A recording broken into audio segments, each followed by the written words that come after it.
Buen día, mi nombre es José Antonio Arce Montoya y presentaré el proyecto 5 de Mayo.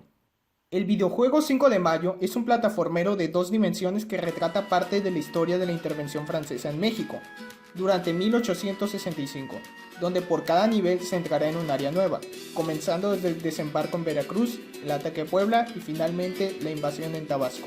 La jugabilidad se basa en pasar los niveles para conocer la historia durante este suceso. Por cada nivel se poseen 3 vidas, contando la vida 0, y si se llega a perder se desplegará una pantalla de juego terminado. Este juego, al ser un plataformero 2D, no requiere de mucho perfil de usuario, por lo tanto puede ser para todo público. Sin embargo, preferiblemente sería para cualquier género y de 8 a 15 años, una educación primaria. Los aspectos cognitivos necesarios son el visual, las capacidades físicas tienen que ser capacidad visual y motriz, experiencia con el perfil del cómputo puede ser básica, la experiencia en el uso de sistemas similares puede ser prácticamente nula y preferencias además de esas pues ninguna. Haciendo referencia a la lógica del sistema, lo dividiré en diversas funcionalidades. Comenzando con las entidades. Se entiende como entidad a un objeto que es tangible y que no hace daño al jugador e inclusive el jugador mismo. A través de cálculos matemáticos se obtendrá datos como intersecciones entre el jugador y el objeto, esquinas, entre otros. Fundamentalmente se emplea de la clase Rectangle de Java para saber dichas intersecciones y esquinas que definen las dimensiones. Respecto a las entidades enemigas son todas aquellas entidades que dañan al jugador, es decir, también posee una caja de colisiones, intersecciones, entre otros. Hablando del nivel, cada nivel posee sus clases y heredan elementos de la clase Game State, que es el administrador de cada nivel, y a través de un arreglo dinámico y un índice de niveles va cambiando de niveles. Game State será una interfaz, con métodos como los de inicialización, actualización, dibujado y control del teclado. Para la obtención de imágenes y animación en cada clase de cualquier entidad, en el constructor se aplicará recorte por píxeles de cada imagen. Para ello se deberán importar las imágenes.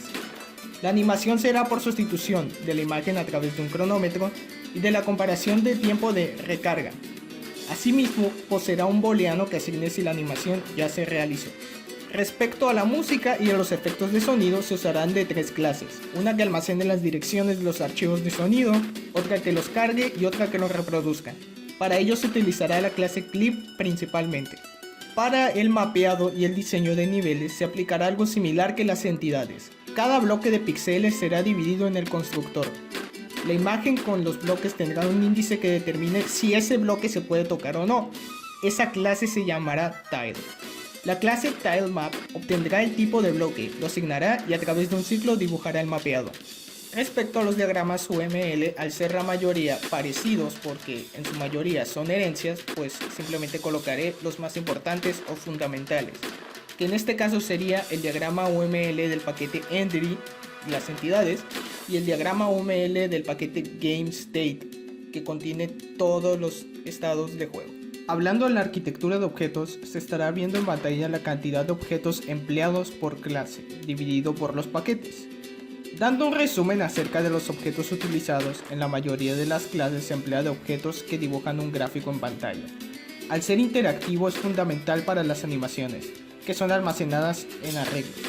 También se debe de destacar que en paquetes como el de GameState se reutiliza mucho el código por la simple razón que se aplica una múltiple herencia con una interfaz llamada GameState, y porque también muchas clases tienen las mismas mecánicas, como presionar Enter para seleccionar o pasar de contexto histórico al nivel ya jugable. Tocando el tema de los conceptos empleados de la programación orientada a objetos en este proyecto, pues tenemos de clases normales, que es de en donde se almacenan los métodos, los campos, las variables y objetos para realizar una función. En el proyecto es usado en todas las clases. Hablando de clases abstractas, define un método, sin embargo no proporciona ninguna implementación. Este tipo de clase en este proyecto es utilizada en la clase bala enemiga. Con las interfaces es similar a una clase abstracta, pero a diferencia de la clase abstracta, en una interfaz no se definen acciones, solo se definen en la herencia múltiple. El uso de interfaces en este proyecto fue utilizado, y lo mencioné previamente, para la clase GameState.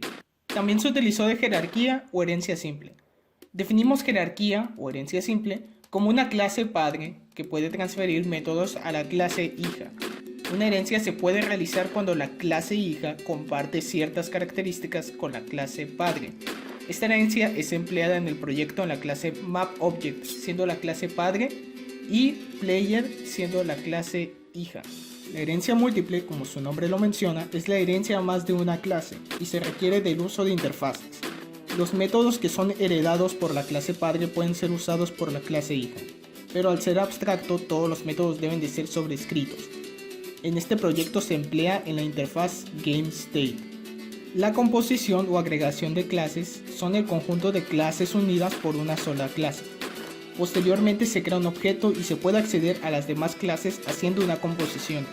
En este proyecto, la composición se utiliza para el desarrollo de los niveles. La asociación de clases es la relación entre cada clase. Dependiendo de qué tan asociada esté una clase con otra, la eliminación de una afectará en gran o menor escala a la otra. La asociación se emplea en todo el juego. El polimorfismo es la capacidad de un objeto heredado de obtener el comportamiento de la clase padre. Para brindarle diferentes funciones a un elemento heredado, se debe sobreescribir. Si se desea escribir un método con el mismo nombre que el heredado, se debe diferir en el dato de retorno y en los parámetros que pide ese mismo método. El polimorfismo en este proyecto se emplea en el diseño de nivel. La persistencia es esta característica que permite la lectura o escritura de un archivo, aunque el programa sea borrado o haya finalizado su proceso. La persistencia en este proyecto es utilizada para la lectura del mapeado. Componentes gráficos es la parte del programa que permite la interacción y cambio de estado a través de imágenes. Los componentes gráficos son empleados en todo el proyecto. El manejo de eventos en este proyecto se define como la ocurrencia de una acción que cambia el entorno. El manejo de eventos se emplea en el proyecto para las transiciones de muerte y de inicio del nivel, así como el despliegue del texto que indica en cuál área te encuentras. La animación en este proyecto se emplea como el cambio de fotogramas en un lapso de tiempo tan corto que produce la ilusión del movimiento. El concepto de animación se aplica en la clase Animation, como su nombre lo indica, en este proyecto, y se está demostrando ahora mismo en pantalla. Y el más importante, que es la concurrencia o los hilos, que es la capacidad de que el programa realice distintos procesos en paralelo, es decir, al mismo tiempo. La concurrencia en este proyecto se emplea en todo el programa, pero se observa especialmente en el diseño de niveles y en el cómo actúan los enemigos sobre este diseño y sobre el jugador.